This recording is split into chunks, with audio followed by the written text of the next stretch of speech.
It's not the kind of place you'd expect to play a key role in the fight against the pandemic, but twice a week, employees at the South Platte Renew Wastewater Treatment Plant in Colorado collect raw sewage for testing. We take them with auto samplers, so they're automatic pumps that pull right from where the influent stream is, and they pump the water out and stick it into a sample bottle that we then take to our lab and package up. We first dropped by the facility in 2020. It was part of a national study examining the use of sewage containing genetic fragments of the coronavirus to help contain potential outbreaks. So that was the first time I had come across that type of connection between wastewater and pathogens. Today, this sort of thing is done routinely. What we're measuring is actually the best measure of what's actually circulating. Carol Willis with Colorado State University helps run a project that uses digital PCR technology to extract the virus's RNA and then calculate its density in wastewater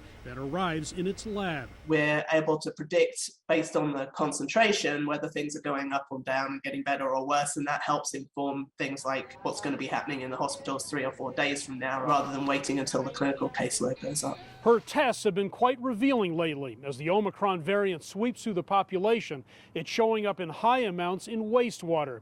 The virus sheds in human waste, typically a few days after infection. Right now, everything is going up everywhere. It's on a very steep curve, and we're seeing more than we've seen anywhere. It's pretty crazy right now. More than 1 million copies of virus per liter now, she says, versus 10,000 copies per liter this past summer.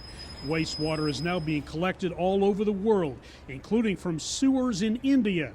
It's bagged and then sent to labs for analysis there. In the system, you can't hide it.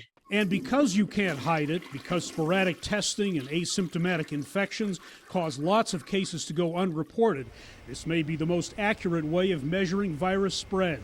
18 treatment facilities are part of Colorado's project, which is funded by the state health department and costs just fractions of a penny per resident. Everybody poops. It's easy to collect. This microbiologist has a whole new mission these days. Before COVID, I had nothing to do with wastewater.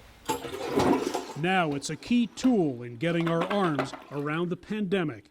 Hendrik, Sybrandy, CGTN, Denver.